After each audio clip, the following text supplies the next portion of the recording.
Once upon a time, by the edge of a vast and peaceful sea, there lived a poor fisherman and his wife.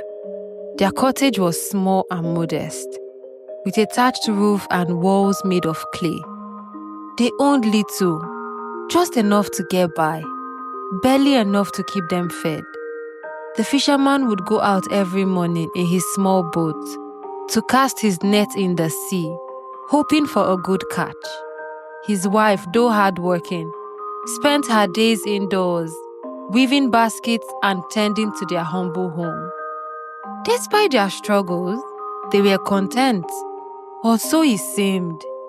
The wife often sighed, looking out the window at the wealthier folk who lived down the coast in grand houses. She dreamt of a life of luxury, where she could live without worry or want. Her husband, a simple man, was mostly content with what little they had, but his wife's constant yearning for more began to weigh on him. One fine morning, after an uneventful night of fishing, the fisherman cast his net into the sea, hoping for a better haul. To his surprise, when he pulled the net from the water, it wasn't filled with fish, but instead a single fish, a large shimmering one. The fish was unlike any the fisherman had seen before, its scales glistening in the sunlight like silver coins. "Please," the fish said, its voice soft yet clear. "I am a magical fish. If you spare my life and throw me back into the sea, I will grant you any wish you desire." The fisherman was startled, but his good heart guided his actions. He looked at the fish, which was begging for mercy, and decided to set it free. Without hesitation, he gently released the fish back into the water. "Thank you for your kindness," the fish said as it swam away. "Ask for anything, and it shall be yours." The fisherman, bewildered by the encounter, returned home to his wife. When he told her the strange tale, she was astonished but skeptical. When the fisherman's wife heard that her husband had let a magical fish go free, without asking for anything in return, she was furious. "You fool," she cried. "You could have asked for gold, for a fine house, for a life of luxury, but instead, you returned it empty-handed. What are we to do with nothing?" Her husband tried to calm her down, but she continued to complain.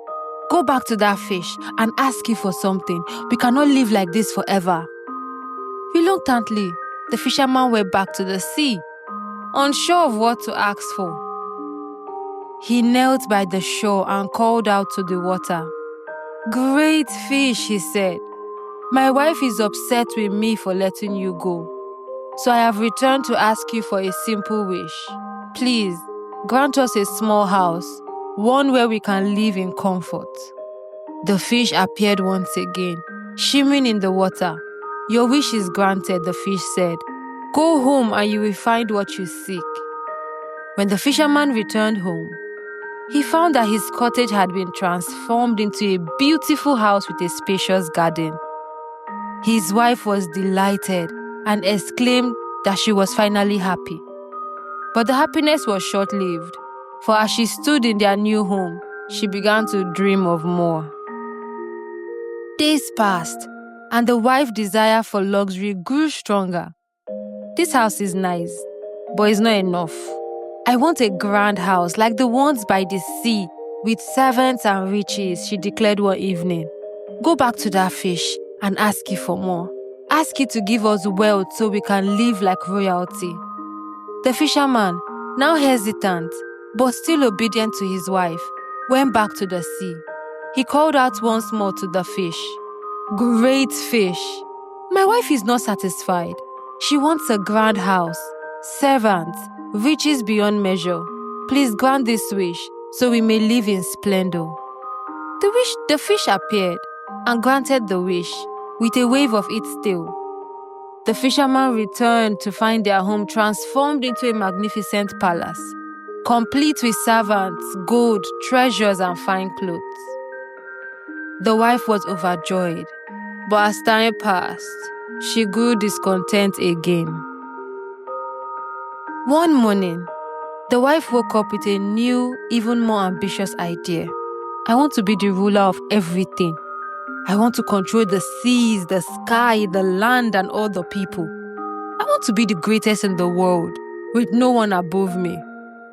The fisherman, now deeply troubled. My dear wife, he pleaded, we have been granted so much already. Please, be content with what we have. You are the queen of this palace. Why ask for more?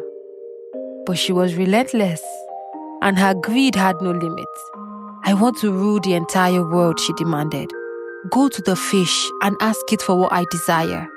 With a heavy heart, the fisherman returned to the sea. He stood by the water and called out to the fish once more. Oh, great fish, my wife wants to rule the world. She desires to be the greatest of all, to hold power over everything. Please grant this wish. The fish appeared one last time. It looked at the fisherman with a sad, knowing gaze and said, your wish is granted. When the fisherman returned home, he found everything had been stripped away.